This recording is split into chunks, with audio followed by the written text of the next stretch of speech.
Hi అండి. అందరికీ నమస్కారం అండి. ఫ్రెండ్స్, మనకి ఇప్పుడిప్పుడే మరొక బ్రేకింగ్ న్యూస్ అప్డేట్ అయితే రావడం జరిగిందండి. అది కూడా సీఎం రేవంత్ రెడ్డికి అస్వస్థత, కరోనా పరీక్షలు చేయనున్న వైద్యులు అంటూ మనకు ఒక లేటెస్ట్ అప్డేట్ అయితే వచ్చిందండి. అయితే ఇందుకు సంబంధించిన పూర్తి డీటెయిల్స్ అయితే మన వీడియోలో తెలుసుకుందామండి. వీడియో ఎక్కడ స్కిప్ చేయకుండా వచ్చారండి ఫ్రెండ్స్. అప్పుడే మనకి కంప్లీట్ ఇన్ఫర్మేషన్ అర్థమవుతుంది. వీడియో నచ్చినట్లయితే ఒక లైక్ చేయండి ఫ్రెండ్స్. ఇక లేట్ చేయకుండా టాపిక్లోకి వెళ్ళిపోదాం. ఇక్కడైతే చూడండి ఫ్రెండ్స్, తెలంగాణ సీఎం రేవంత్ రెడ్డి సోమవారం స్వల్ప అస్వస్థతకు గురయ్యారు. ఆయన జ్వరంతో బాధపడుతున్నట్లు తెలిసింది. దీంతో ఆయన ప్రస్తుతం జూబ్లీ హిల్స్లోనే నివాసంలో విశ్రాంతి తీసుకుంటున్నారు. అక్కడ ప్రస్తుతం ఆయనకు చికిత్స జరుగుతుంది. కరోనా వ్యాప్తి ఉన్న నేపథ్యంలో డాక్టర్లు ఆర్టీపీసీఆర్ టెస్టులు నిర్వహిస్తున్నట్లు సమాచారం. అయితే ప్రస్తుతానికి స్వల్ప జ్వరమే ఉందని, తీవ్రమైతే ఆసుపత్రికి తరలించేందుకు అనుగుణంగా అధికారులు ఏర్పాట్లు చేస్తున్నారు.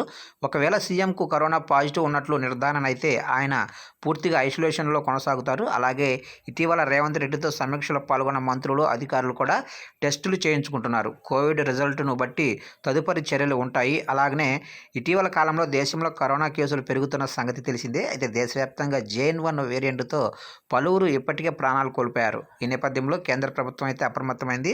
అన్ని రాష్ట్రాలను అలర్ట్ చేసింది. కరోనాను అడ్డుకునేందుకు తగిన జాగ్రత్తలు తీసుకోవాలని సూచించింది. తెలంగాణలో కొత్తగా ఆదివారం నాడు 12 కరోనా కేసులు నమోదయ్యాయి. ఇందులో హైదరాబాద్లో 9, రంగారెడ్డి, మెదక్, వరంగల్ జిల్లాల్లో ఒక్కొక్కటి చొప్పున నమోదయ్యాయి.